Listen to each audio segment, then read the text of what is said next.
What? Oh, so I'm carrying on shooting. Oh. I can't get it to, I don't know why it's always launching the slideshow on this one, but it's okay, because I got it. Well, I just switched the monitors, that's fine. Right, and we can also swap the presenter view. Okay.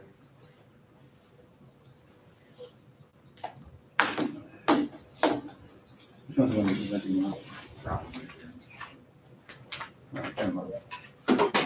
Usually.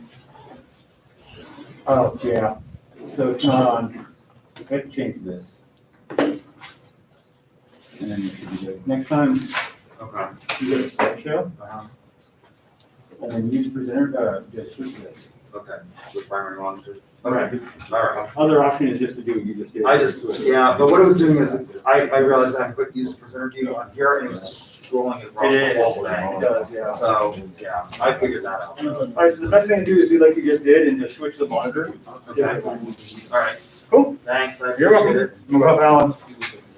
Have fun. All right, so. Busy day, got a lot to accomplish. I am cleaning the ducts as we speak, so I'm gonna stand here and wipe off the ducts so that you all can see that I've done half of these already. And again, for those of you in the extended section, if you want to text me, that would be great with your comments. If you can't text me, I am gonna try and monitor the YouTube chat session. And you're also welcome to send me your comments, in an email later if you had comments and we're not able to use any of the technology because we've had problems, so that you can get those points if you're in the extended class section. So we were talking last time about environmental scanning. Now, before I get into this, I do want to mention that the test is supposed to be a week from today. I think we're on course to get there. I have yet to sort of fully figure out what I'm going to do in terms of the test, because we have these extended class sections and how we're going to do that. It will probably be an online exam of some kind, and there will be instructions on there. It will probably require, because it's going to be online and there are all kinds of issues with maintaining the integrity of the exam, it will probably require an essay as part of the exam, and it will not, because it will require an essay, it will not be timed. And it will also require that you be able to reference sources. So just a sort of a heads up as to where I think we're going to go with that. That's where I am sort of headed. So I'm going to launch this. And that's that, so I can see. And I can watch the chat as well. There. So we were talking about environmental scanning, and it's how we, it's the external components of the SWOT, right? Are the environmental scan, the opportunities and threats that are out there that we need to be aware of as marketers so that we can take advantage of them.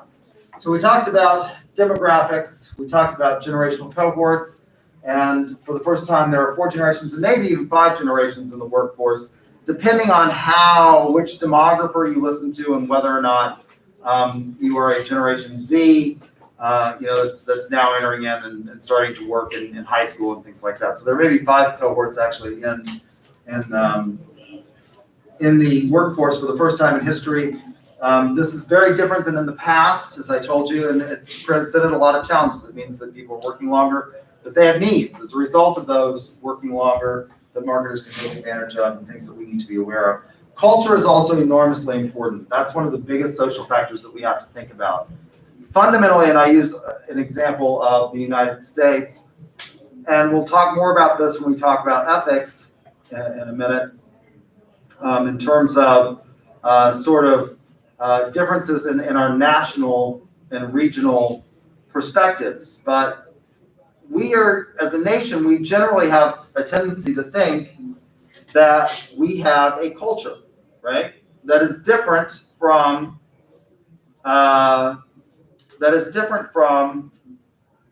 maybe other nations in the world. So what are some of the differences maybe that we have in our country from other Western nations? I'll go back here and shut the door so that feedback from the other video or whatever is going on. And I guess I should shut this door because I talk really, really loud and people have a tendency to come by and slam the door on me. I had another professor do that the other day because I guess entirely too loud. So I usually like to leave the door open because I think everybody should have access to my vast sums of knowledge, but that's probably being a little solipsistic. So what are some of the things that we are different in terms of culture? Well, I'll give you an example. I used to teach American national government, and in that class, because we were supposed to have a writing component to every class in the College of Liberal Arts, and I didn't want to grade term papers for American national government students because it's painful for them and it's painful for me. I had them write a paper called My American Dream, right? Now, the American dream is part of our American culture. And what does it generally consist of if you think of the American dream? Well, it usually consists of having a house and some land, and having kids and, building a better life for yourself than maybe your parents have, doing better than your parents did. That's sort of the epitome of the American dream. Now that's changing. There are lots of people that are saying, I don't want to do that. I don't want to have kids. I don't want to get married. I don't want to, necessarily buy a house. I want to live, in New York City where people don't buy houses. I want to move and things like that. And so the American dream is changing. The reason I point this out is that from a cultural perspective, when I was a foreign exchange student in Germany, they didn't have anything like this. Nobody went around Germany and said, my German dream is. And they just didn't do it. And there are some reasons why they didn't do it, but it's a cultural difference. And as a result of that, in Germany, people don't think about owning a home. There's very little land. Most people don't necessarily own a home, right? I mean, they rent. There's lots of people that rent, far more than in the United States, where if you get outside of places like Chicago and New York City, almost everybody wants to own a home. And there are financial incentives called the tax code that make it better for you to own a home if you can, because you can deduct that interest. So part of the cost of that home, you're deducting from your taxes, which means you'll maybe get a bigger tax refund. So now they've changed the tax code and most people don't exceed the standard deduction even with their home interest. And so maybe that will change and maybe we won't see that as much anymore, but that was part of it. We also have regional cultures. We are different, for example, culturally from New York. As I look around the room and what you're wearing, you're all wearing different. If you go to New York City, my brother lived in New York for a number of years as the vice president for Goldman Sachs. They're just fascinated with black. I mean, they wear an enormous amount of black. I don't know why. I mean, black is a depressing color, but they just love black. Southern states have a tendency to have a lot more color in our wardrobe than they do in New York. And so those are cultural differences. When I was getting my PhD at New Mexico State, here's an example. So I have a tendency to think of Oklahoma as being a southern state. Now, some demographers and geographers will say that Oklahoma is a southwestern state. I don't think we're a southwestern state. I was born and raised in northern New Mexico, and I can tell you New Mexico is a southwestern state, and we have very little in common with New Mexico. In terms of our politics, our people, our culture, it's very, very different.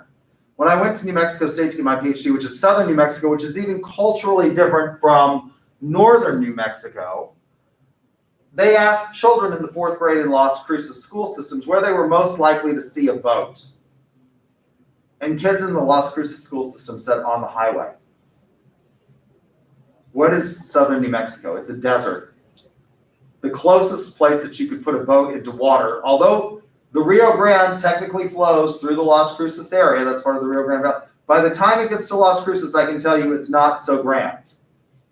Rio Grande literally translated means Grand River, and because of all of the irrigation that goes on above the Rio Grande, by the time it's really not much of a grand river to begin with. Anyway, I mean, in comparison to like the Mississippi. Right? It's really more of a stream. For those of us who, live in Oklahoma and have gone over, for example, to, the Muskogee area where we actually have shipping containers that come up on barges on a river. The Rio Grande is not grand. right? And it's certainly not grand by comparison to the Mississippi. And so if you ask kids in Oklahoma in the 4th grade where they're most likely to see a boat, I'd be willing to bet that they would say on a lake. And most of them have gone to a lake and have been on a boat. They also ask kids in Las Cruces if they'd ever been on a boat, and the vast majority of them had never been on a boat.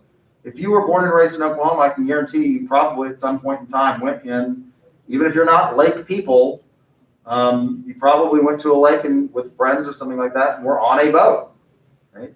If you went to South Texas, to Houston and Galveston, and you ask children there where they're most likely to see a boat, it's not going to be on a lake. It's going to be what? The Gulf of Mexico. Right? I mean, that's going to be where so there are cultural differences. If you went to the Yamaha dealer in New Mexico, in Las Cruces, which I did, I have a Yamaha Wave Runner.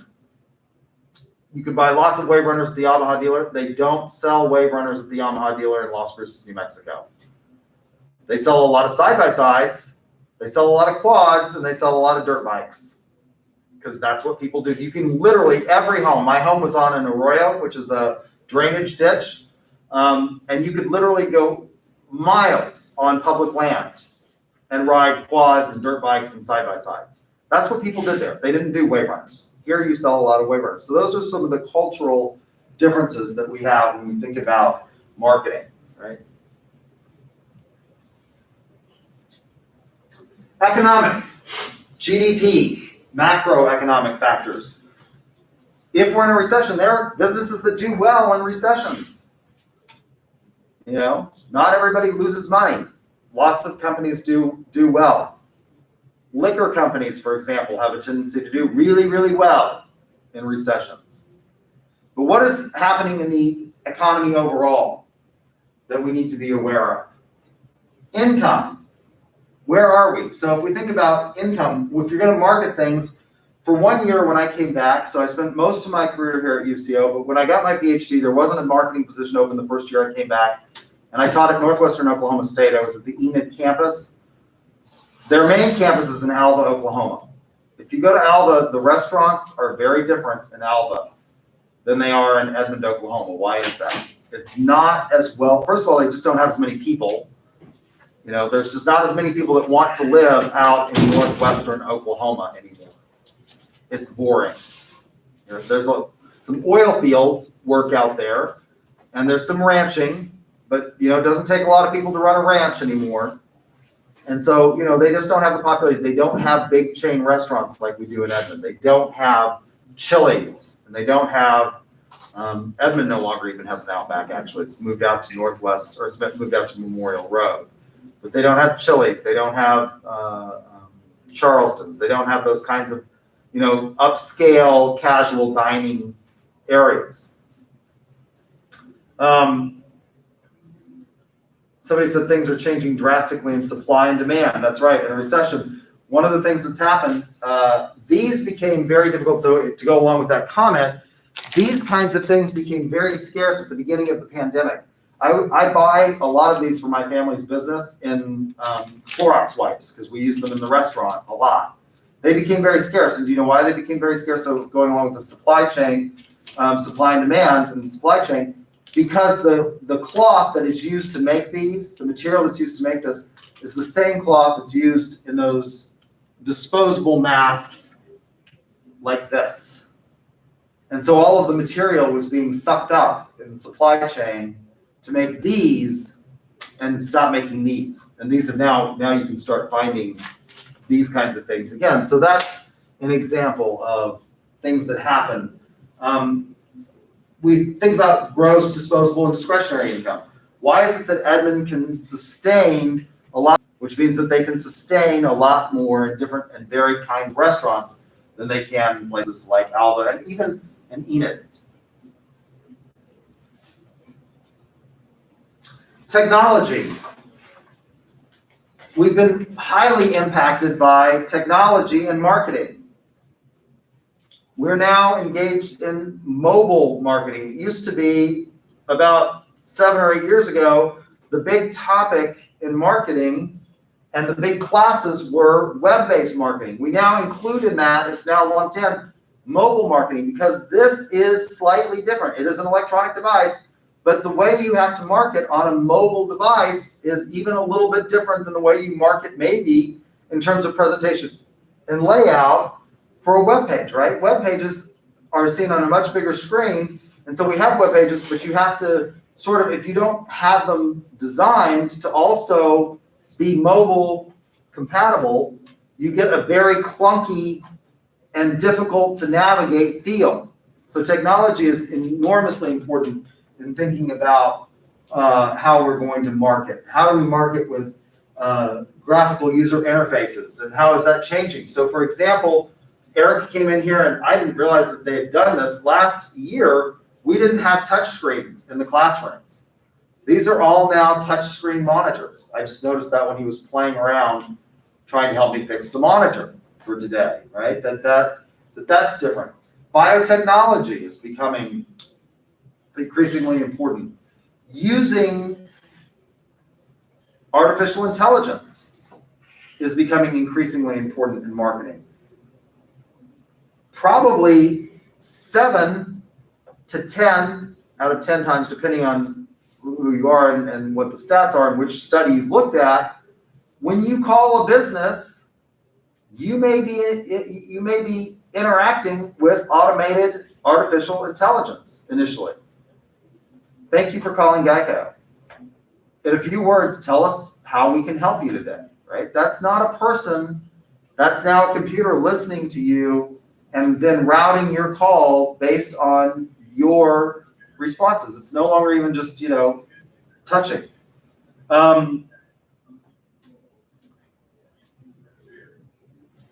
Yes.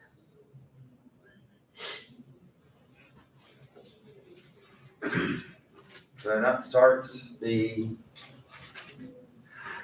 1 second. Did I not start the WebEx?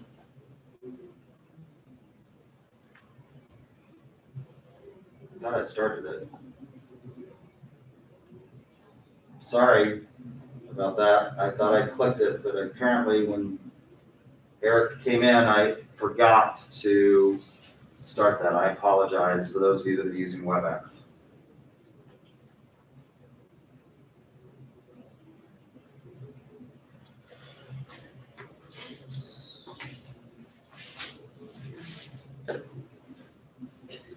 And now we're switched screens. Great.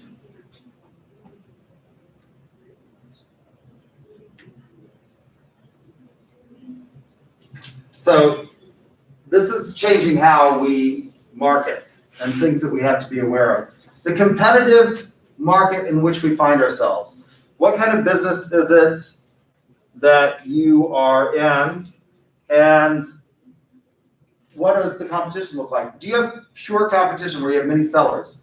What's an example of that?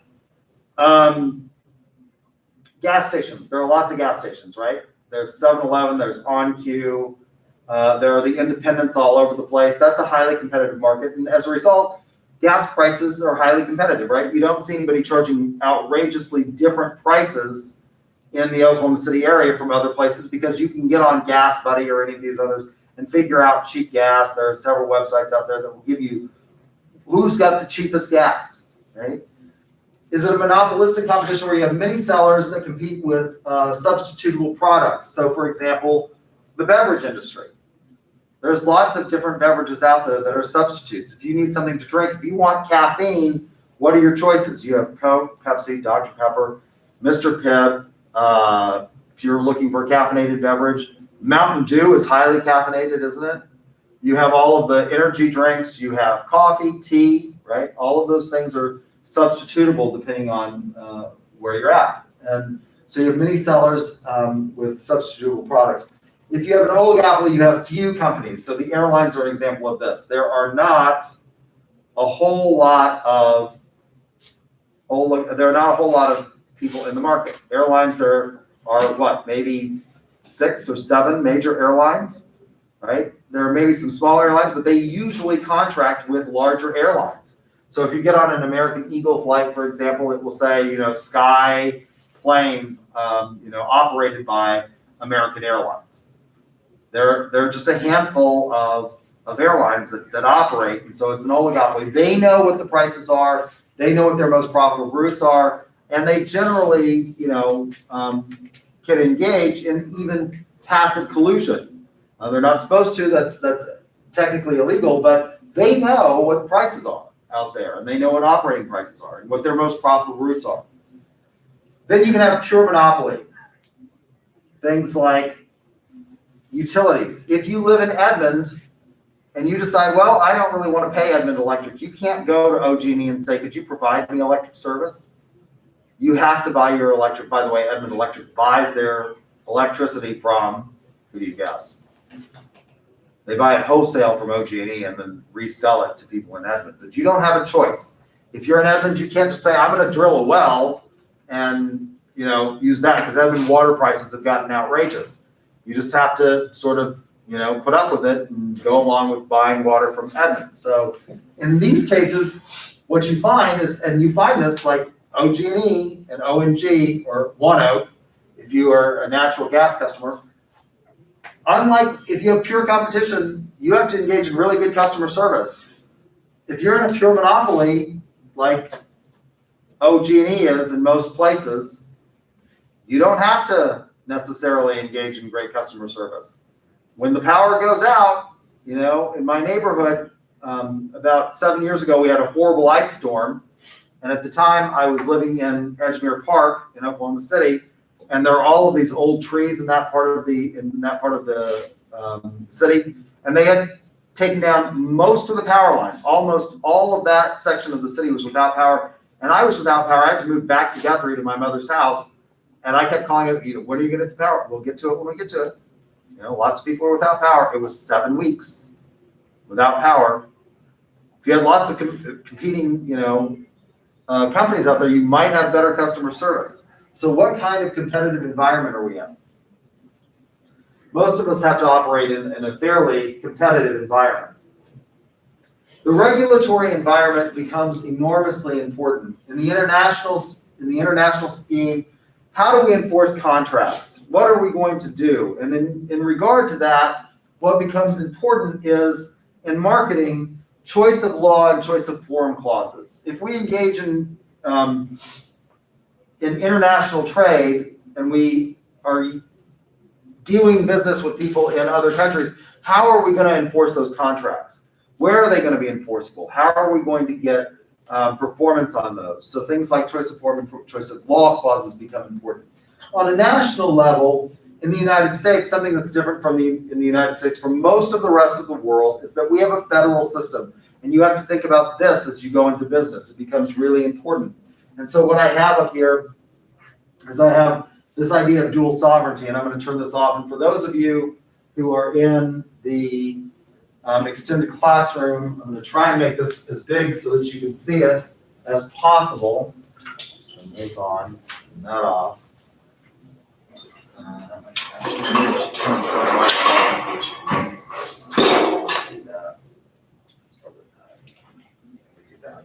So we have this idea of dual sovereignty. The United States is different from most other countries in the world in that we have what's called a federal system, and you should remember this from your American national government classes.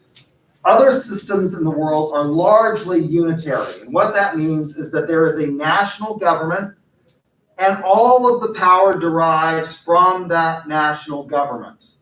So it's not that France doesn't have things that resemble our states. They have something called provinces, I believe.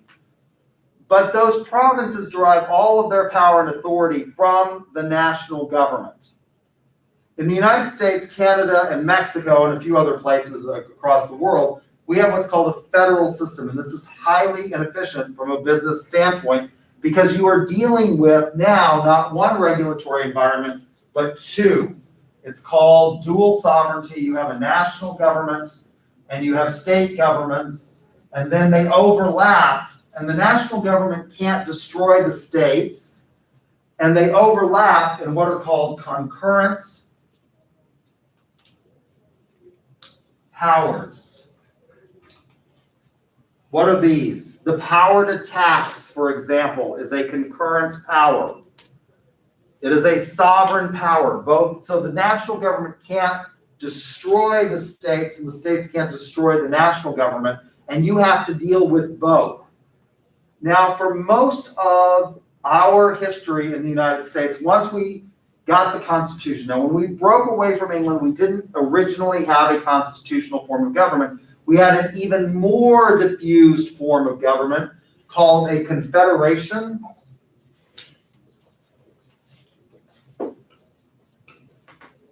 A confederation is a loose association of independent states. The United Nations is a confederation. The nations that are parts of the United Nations, if they decide they don't want to belong anymore, they can leave. The British Commonwealth is a confederation.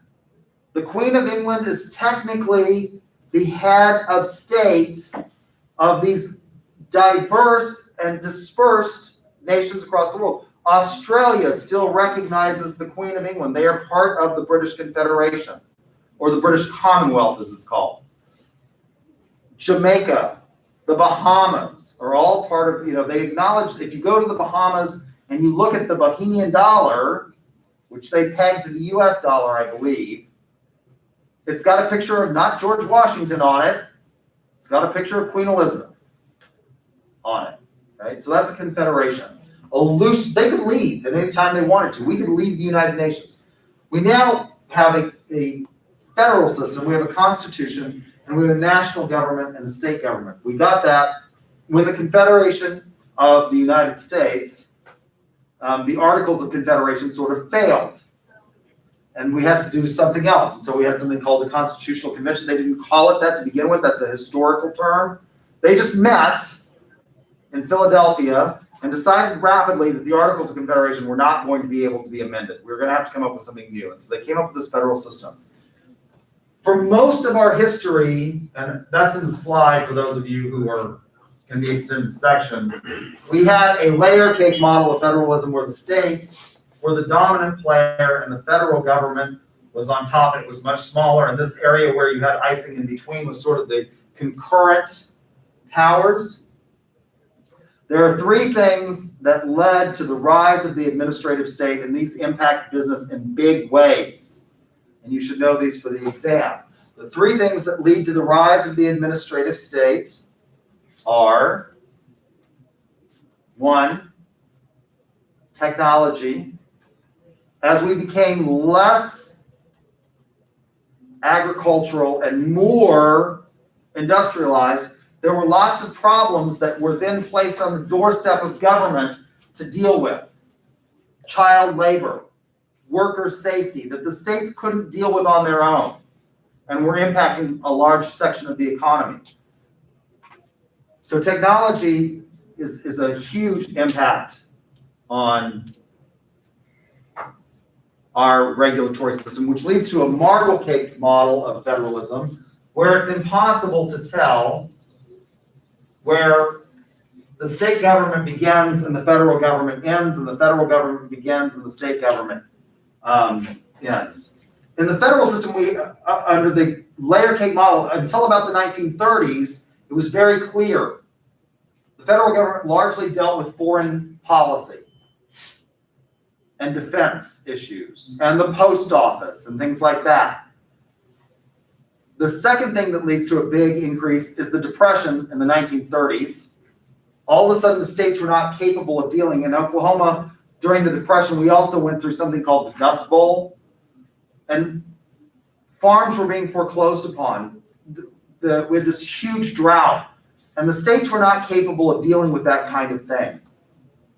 A derivative term for Oklahomans originated from that area called Okies. That was not a term of endearment. That was applied by Californians who didn't like us coming into their state, right? And the third is the civil rights movement that led to a huge increase in the need for the federal government. In Article 1, Section 8 of the United States Constitution, so hopefully you can see this if you're in Article 1, I'll abbreviate it, Section 8, or VII. whichever way you want to abbreviate it. If you can't see that, it's Article 1, Section 8 of the United States Constitution. That lays out the basic powers of the federal government. The federal government is, in our system of government, a government of limited police power. And by police power, I don't mean the police officers shooting you with a gun or arresting you or doing any of these things. Police powers is a broad term to apply to any kind of regulatory environment that the government may choose to impose on you. So police powers also include the things like the USDA inspectors in meat facilities. The U.S. Food and Drug Administration's inspections of meat facilities, that's a police power. Article 1, Section 8 says that the federal government can regulate interstate commerce. This is important. I'm going to erase this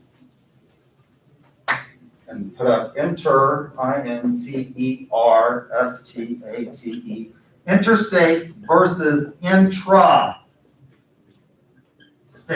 Article 1, Section 8 says that the federal government can regulate interstate commerce, commerce among the Indian tribes, and commerce with foreign nations. That meant that intra-state commerce was left, by definition, to the regulation of the states. In 1954, actually in 1953, a case goes before the United States Supreme Court called Brown versus the Board of Education of Topeka, Kansas. And it challenges something called the doctrine of separate but equal, which was established in a case called Plessy versus Ferguson. After the Civil War, the United States added 3 amendments to our Constitution. The 13th Amendment frees the slaves that were nationally. The Emancipation Proclamation freed the slaves in those states that had seceded from the Union.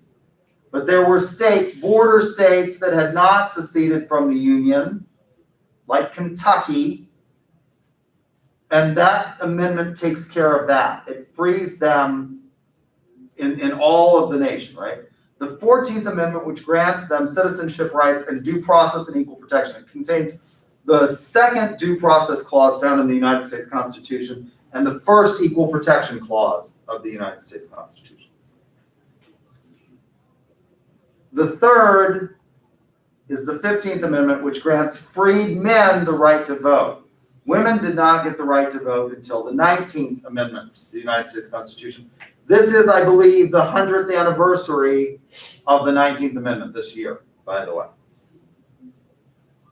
After the Civil War, the North imposed what was known as Reconstruction on the southern states. They sent in federal troops to monitor things like elections, and African Americans were elected in overwhelming numbers to things like Congress and all kinds of posts. At some point in time, not very long, Reconstruction continues through the Grant administration, and then the South begins to start having problems with Reconstruction.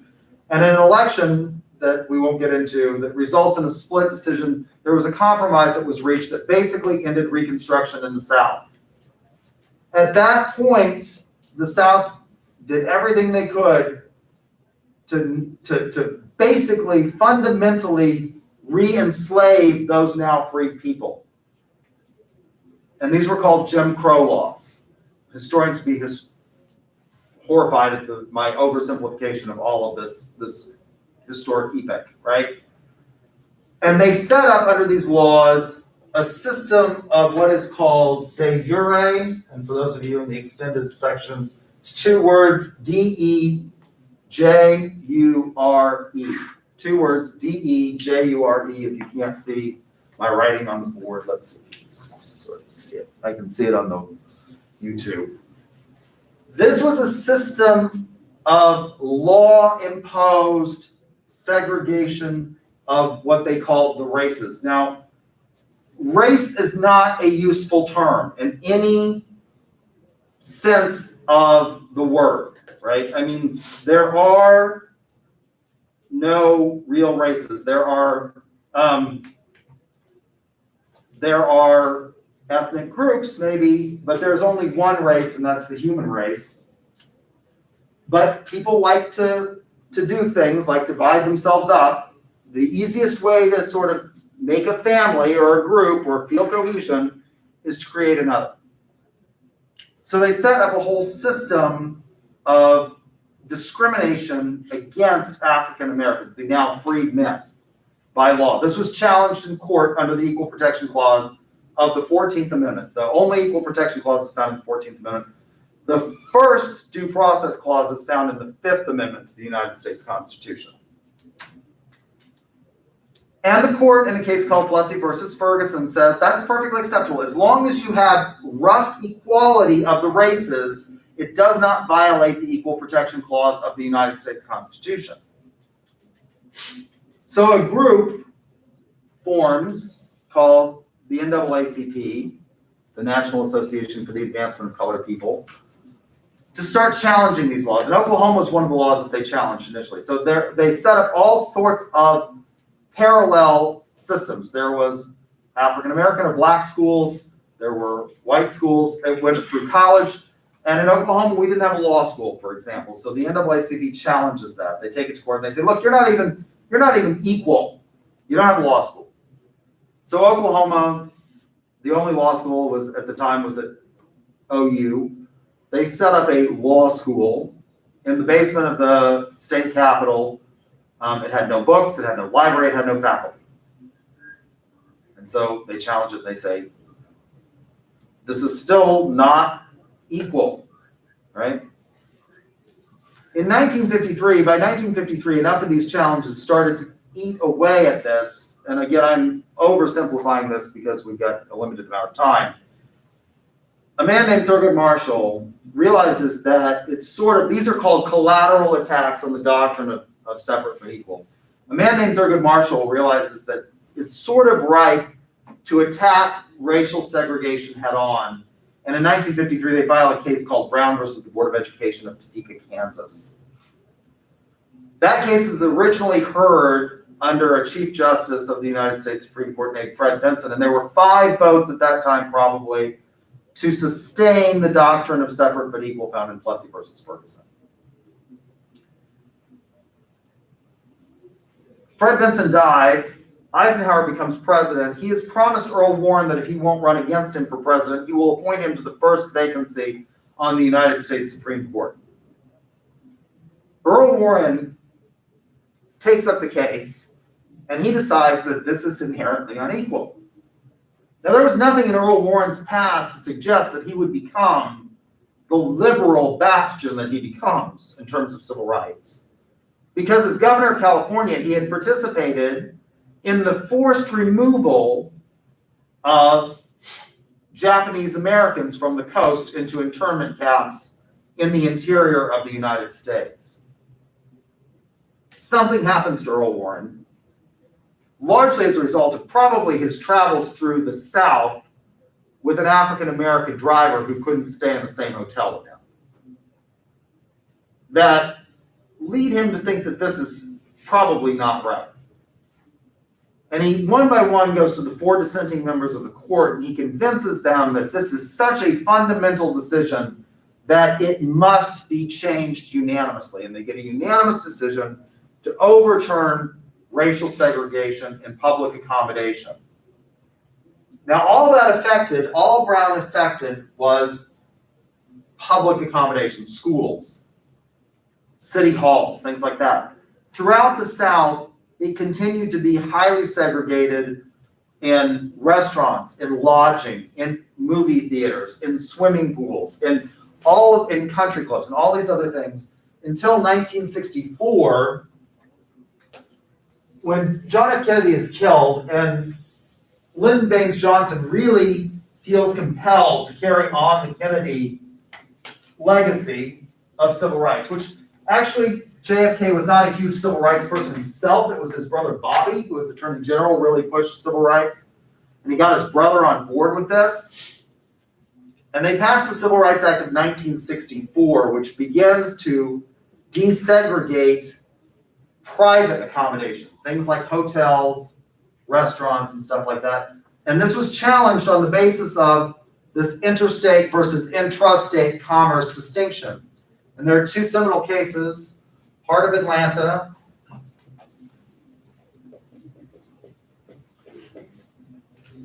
Motel versus the United States, 1964, and Katzenbach, BACH, for those of you who are out there, if you can't read my handwriting, versus McClung, 1964. So Heart of Atlanta Motel. The Heart of Atlanta Motel was not a chain motel. They were not like Hilton or Holiday Inn or anything like that. They operated wholly in the city of Atlanta. The Civil Rights Act of 1964 passes, and they say this is a violation of our rights as private business owners to decide who it is that we will serve. And you are violating federal government, the provisions of the Constitution, because we are wholly involved in intrastate commerce. And the court looks at it and says, no, when people travel, your visitors are not just from the state of Georgia, they're from elsewhere. When people travel, they have to have a right to stay someplace. You're involved in interstate versus intrastate commerce. Katzenbach versus McClung involves Ollie's Barbecue. Ollie's Barbecue was a local establishment. They were off the beaten path. They did not cater to tourists. They were primarily known by the locals. And they said, we're only involved in intrastate commerce. And the Supreme Court says, oh, no, you're not. You serve barbecue, that means you serve ketchup. Where'd you get your ketchup packets? At that point in time, the largest manufacturer of ketchup, and I think still to this day, is Heinz Ketchup. They're headquartered, I believe, in New Jersey. And the court says you're involved in interstate commerce because you got your ketchup. You got your tables, your silverware, your napkins from other places, and therefore the federal government can regulate you. What this has meant has been that the federal government, there's virtually nothing the federal government cannot touch and regulate through the Interstate Commerce Clause if they want to for business. Virtually nothing that the federal government can't touch. In the past, if you wanted, if you were a pharmacist and you wanted to put together your own little compound of drugs to cure cancer or whatever, you could do that. You can't do that anymore. We have something called the FDA that's going to regulate you, right? So we have this system of government that's highly, highly regulated, not by one sovereign, but by two. And oftentimes you can end up with, as a business person, competing or conflicting regulations. And how are you going to deal with that?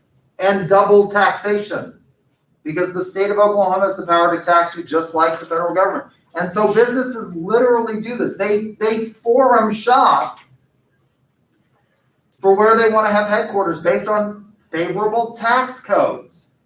The state of Texas doesn't have an income tax. Corporations are legal people. It's why Texas is so attractive to so many businesses. The Dallas-Fort Worth area is now becoming the world headquarters for lots of businesses. That's growing faster than New York City. New York is a highly taxed state. They tax everything in New York. Texas, they don't. They rely on property tax and sales tax. And so these are things that businesses have to consider. Now, even though they're headquartering in things like that in Dallas and Texas because of the favorable tax status, doesn't mean that they don't do business. They do business in all 50 states, and so you have to be aware of the regulations in all those 50 states. If you're going to sell product in all 50 states, you have to know what the tax implications are. For example, how much sales tax? It used to be, in the early days of the World Wide Web, there was basically, unless you had a physical presence in the state, you didn't charge sales tax. It was one of the great things. People bought stuff on the web. That's how the web got really going in terms of an economic engine, was because you could buy stuff on the web and you weren't taxed. Now, you're taxed. They have to charge you sales tax. What does that mean? Not only have 50 sales tax codes, but all of the local jurisdictions also have different sales tax, right? Inside of them.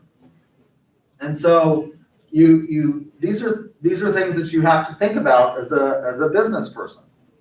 This regulatory environment that we are in, and how that's going to impact the decisions that you're going to make with regard to where you want to do business. You know, in some places it's easier. Now, a lot of these standards have become nationalized, but a lot of them aren't. If you want to open a restaurant and serve food and things like that, you know, you're going to have to use USDA approved food and things like that. You can't just go out. I grew up on a cattle ranch in northern New Mexico.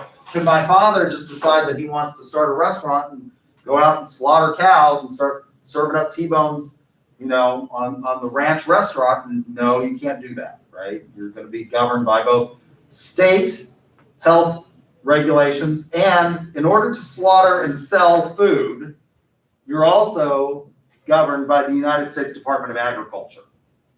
So you can't just do that, right? So understanding these kinds of things becomes important. See if I can get the computer to come back up. Why is it not coming back up?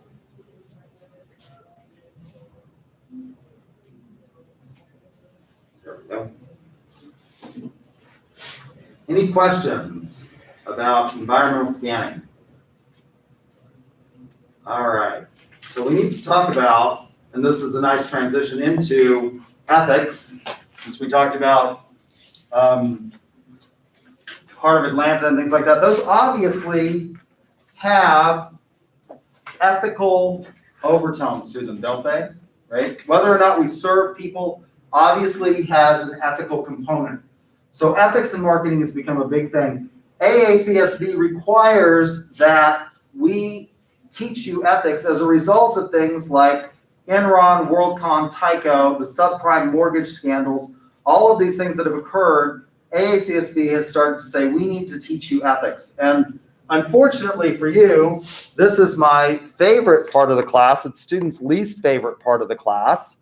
It's my favorite part of the class because I started out in the College of Liberal Arts and I was very interested in philosophy, and so I like this, and this is the part where students start to doze off and look at me like, why are we talking about this in business? Why are we talking about philosophy? But it is important, right? So, and studies show that people would rather do business with ethical companies than unethical companies. Benjamin Franklin was fond of the phrase, honesty is the best policy. We emphasize honesty. Franklin didn't. He emphasized policy. It pays off well if you are honest. Franklin emphasized policy, the nuts and bolts of it. People who are honest do better. And we certainly hope that that's true. So what is justice, and what does justice have to do with marketing? Now, in some of my student evaluations about a year ago, they said, justice has nothing to do with marketing. Well, just from a raw exercise of power, I can say I'm the professor, and I can tell you it has something to do with it, and so you better think that it has something to do with it. But, you know, because I'm a nice guy, let's engage in a debate. What is justice and what does it have to do with marketing? Hopefully you'll see that there is a deep connection between justice and marketing. We just got finished talking about the regulatory environment. That is the law. The law is part of justice. You have to follow the law or you will go to jail. You know, if you kill your customers, you may be both criminally and civilly liable. Right? That's justice in marketing at a basic, raw level. So what is justice? Yeah. And by justice, we don't just mean, and when I use the term justice, I am using the Socratic meaning of justice. Justice is not just the law for Socrates. Justice is something more. Justice is an absolute concept that applies across all sorts of human activities. It's not just the law. The law is important and the law is an aspect of it, but it's more fundamental than that. It's what we might call moral philosophy for Socrates. So what is justice?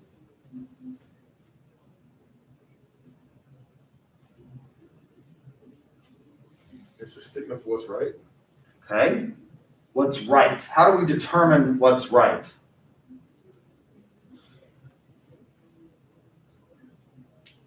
I mean, there's a lot of things really.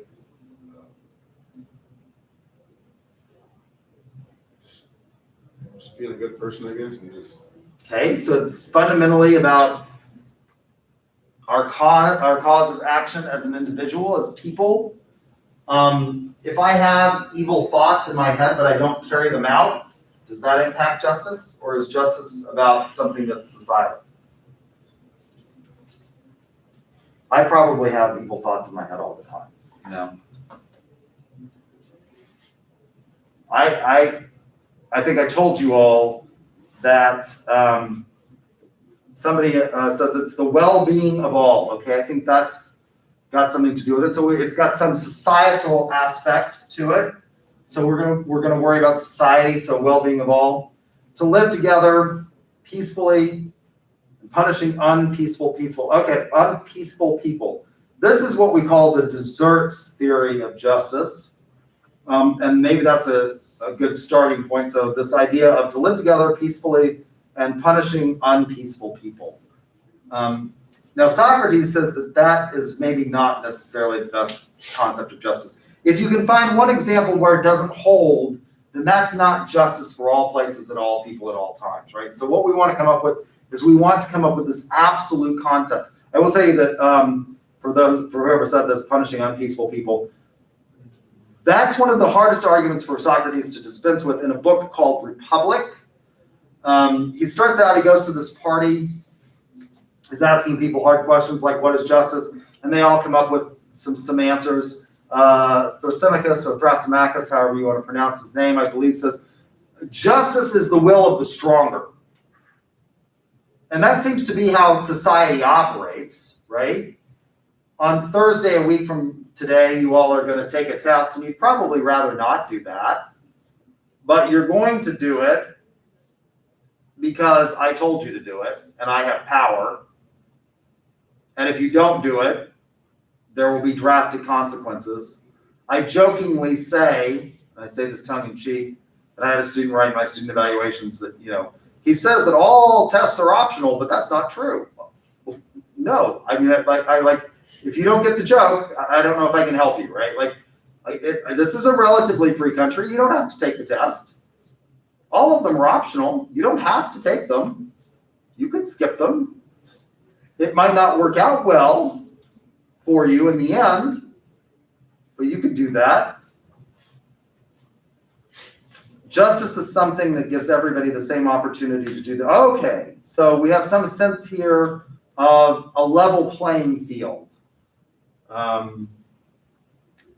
That's a good concept, I think, something to think about. This idea of equality.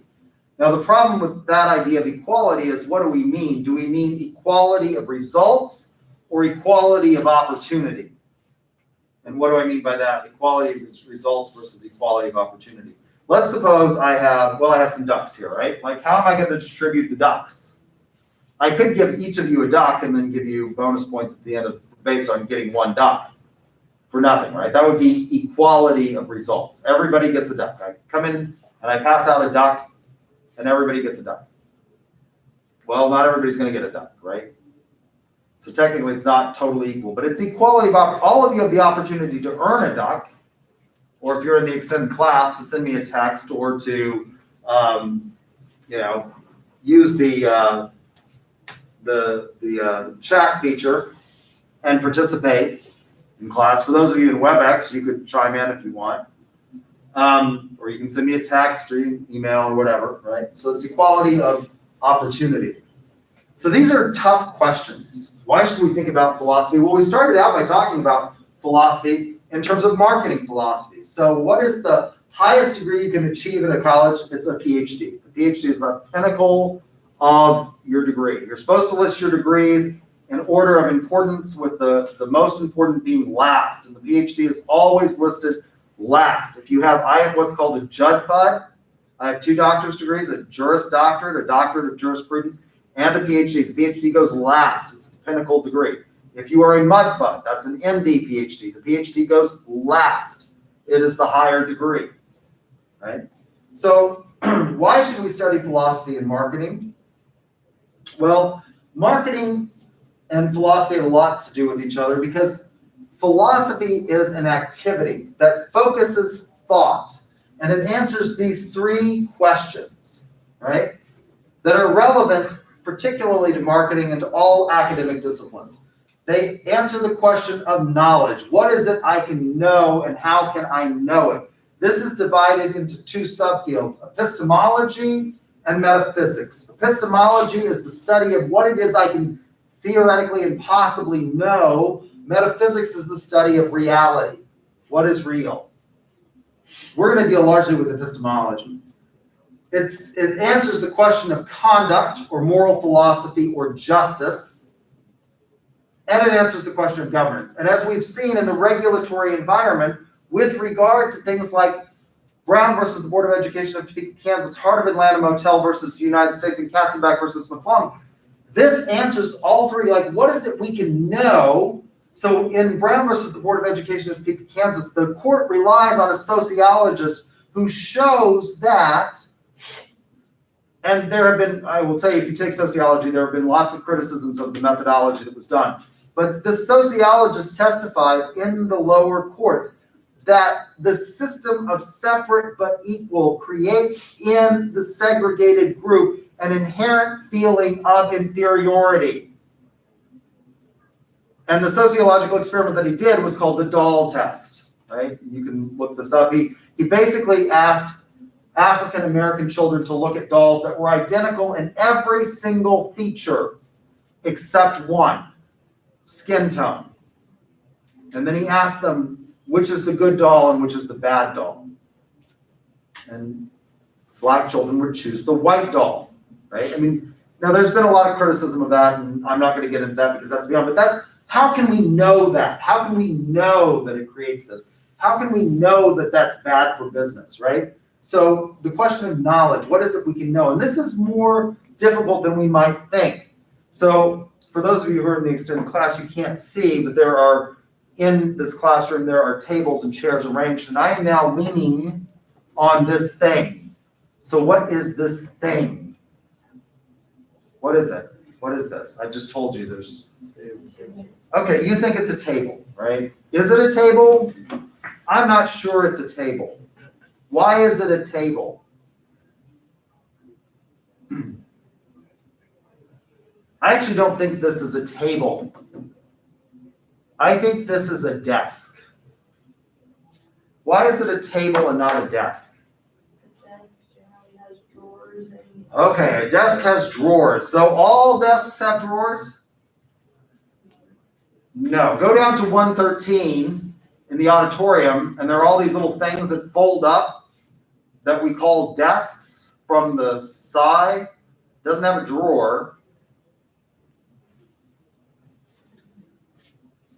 Do you know tables have drawers? Is that the difference? Tables don't have drawers? Go over to the library. They have these things called library tables, and in the middle of them they have a drawer where they used to put supplies. They don't do this anymore because we all use this or that device to take down notes and stuff. They used to put paper and pencils and things like that in these drawers, and that's a library table. So some tables have. So why is this a table and not a desk?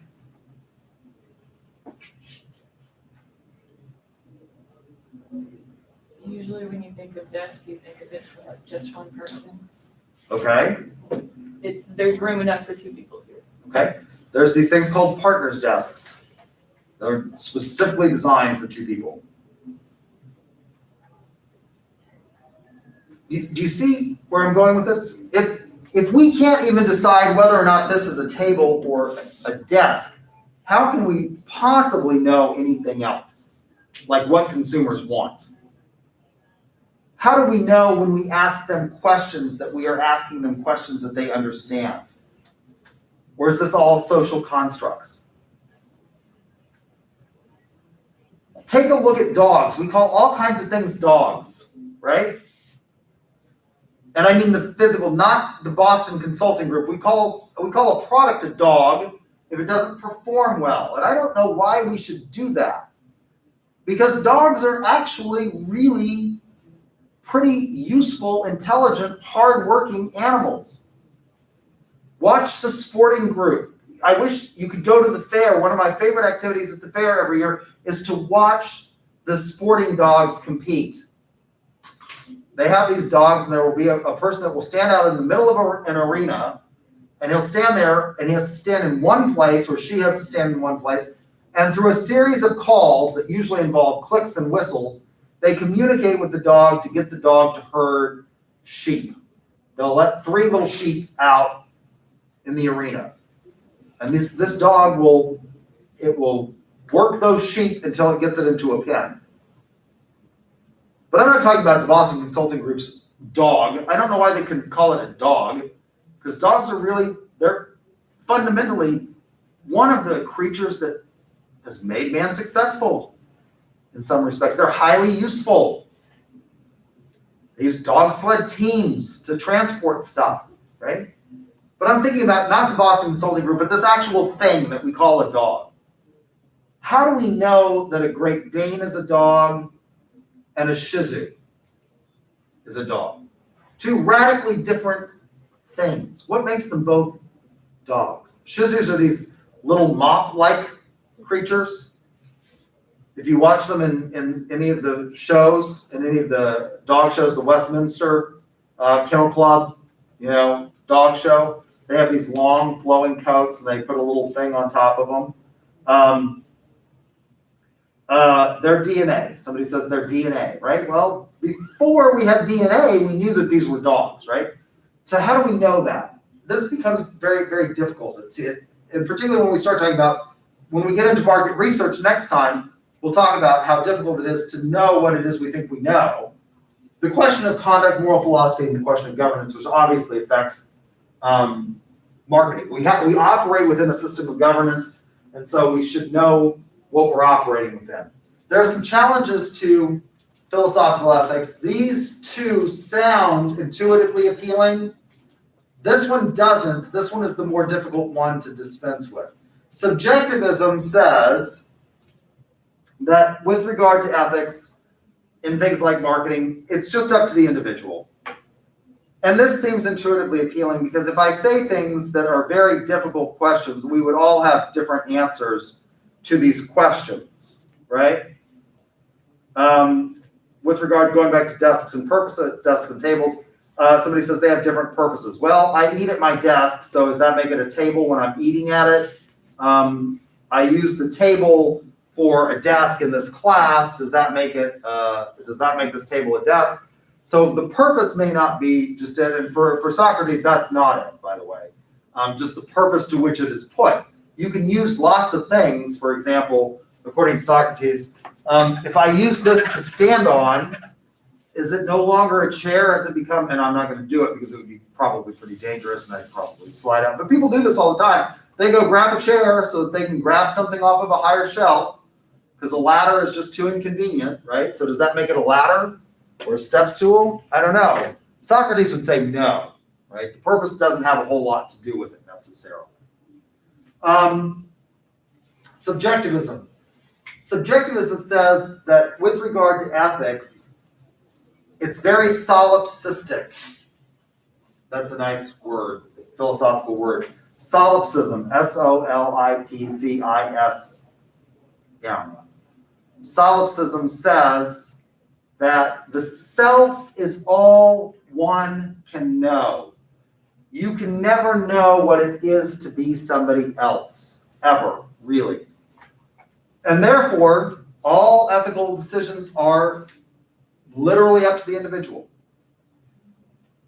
Now, what can we say with regard to this? This seems intuitively appealing because if I ask you really hard questions, it doesn't seem to be like an easy question. Let me give you an easy question. You may think it's a hard question, but it's an easy question. If I have a rectilinear triangle, a right angle triangle, and I tell you that this side is 3, whatever that is, 3 centimeters, meters, feet, whatever. This side is 4. What is the third side? 12. No. 5. What? 5. Who said 5? Yeah, that's correct. Why is it 5? Because of, I don't know, I forgot what it's called. The Pythagorean theorem, right? A squared plus B squared equals C squared. This is 5. A squared, this is true in all places at all times. If the world blew up tomorrow and we spun into the sun, in the universe, this is still going to be true. A squared plus B squared equals C squared is going to, that's an easy question. Let me give you a hard question.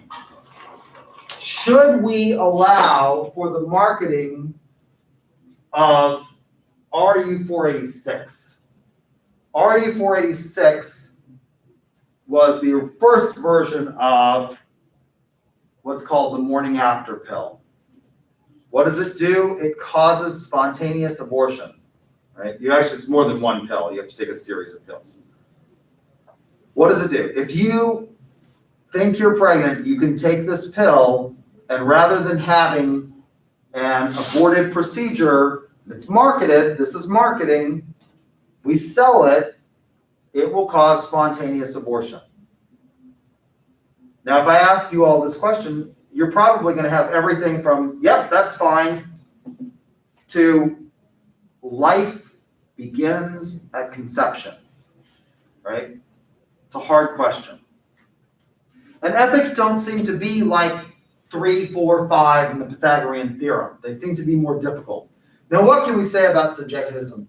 Well, there are proofs. It doesn't seem like there are proofs in ethics, but by the time we get through this lecture, next class period, you will see that there are proofs in ethics. We can offer good reasons why we should behave in a certain way, and if people can't counter those with other arguments, you have in fact offered a proof, right? And there are hard questions in physics and math as well that we don't have agreement on. So there are proof in ethics. If we accepted subjectivism as true, we could never hold anybody morally culpable for anything. We could never hold Ford Motor culpable for the Pinto. When I was growing up, there was this cheap car that Ford manufactured. That was their goal, was to manufacture a car that I think cost $1,500. I believe that was what their goal was. It was either $1,500 to $2,000. Cheap car, right? Turns out that there was a design defect in that, and Ford knew about it. If you were hit from the rear end in an accident, in other words, if you slammed on your brakes and someone slammed into you, the car just blew up. Poof, you're gone. If we accepted subjectivism as true, Ford could say, well, we don't feel bad about that. Because people got to have cheap transportation, and that's just the cost of cheap transportation. People need cheap stuff. That's just the price of doing business. Sorry, sucks to be you if you don't get hit from behind. Be careful. That's not going to work, is it? Another version of this, a relativistic version, is called cultural relativism. Now, what this says, and this one's very, very attractive, what this one says is that ethics is not based in the individual. So somebody says, as children, we're told what things are and we're expected to go along with it. That's the might makes right. That's not going to be, for Socrates at least, and for me, that's not going to be a good definition of justice. The might makes right. That's what happens, but that's not necessarily just. Cultural relativists say, look, it's not up to the individual, but it is. We live in groups, we live in societies, we live in countries and nations and states, and those people, that we develop as a society rules, and that's what justice is. And lots of ethics textbooks or lots of marketing ethics textbooks say things that are just completely wrong. Business ethics textbooks say things that's completely wrong, which is the law is an acceptable moral minimum. Well, that's not going to work. I am going to tell you that in my opinion, and I think we can argue through proofs in ethics, and I could give you a very long proof, that our system of government under de jure segregation, under Plessy versus Ferguson, was a priori wrong. It is wrong to treat people differently based on an arbitrary and capricious factor. There are no inherent differences that allow you to make that distinction, right? There are individual differences, and we all have different capabilities, and you can judge people in terms of job qualifications by their capabilities. But that has nothing to do, there's nothing biologically, genetically, physically that separates most of us. If you put in the work, for the most part, you can achieve some of the things that you want. Now, maybe not all of the things that you want, but to put in arbitrary and capricious distinctions is just not ethical. And you can't come up with a rational basis. So some people, I had one student who years ago actually attempted to say, well, the Bible says slavery is okay. Yeah. You have to think when you read the Bible, people, right? It's why prior to the Reformation, the Holy See said that ordinary people shouldn't be reading the Bible because they normally get it wrong, and I'm convinced that we normally do, right? Get it wrong. So, we can offer these proofs that show that this idea that if a culture says that that's okay, it's okay. No, it's not, right? And by the way, the vast majority of the world's nations now agree with that, at least in principle. They've signed on to the Declaration of Human Rights that says that. This one is the more difficult one to deal with, and I'm actually out of time, so we'll stop there. And I will deal with this next time, and hopefully we'll get into market research. If I don't get through marketing research next time all the way, it will not be on the first exam, it will be on the second exam. All right, so I will see you all on Tuesday. Again, I will put detailed instructions on how we're going to do the exam. Because we have an extended classroom, it's probably going to be on D2L. That's what I'm trying to firm up, but I will make a definitive decision on Tuesday, and I will let you know, and we will. There will be instructions on D2L regarding that exam if that's what I in fact end up doing. All right. So if you got a duck, come see me. Let me stop the stream.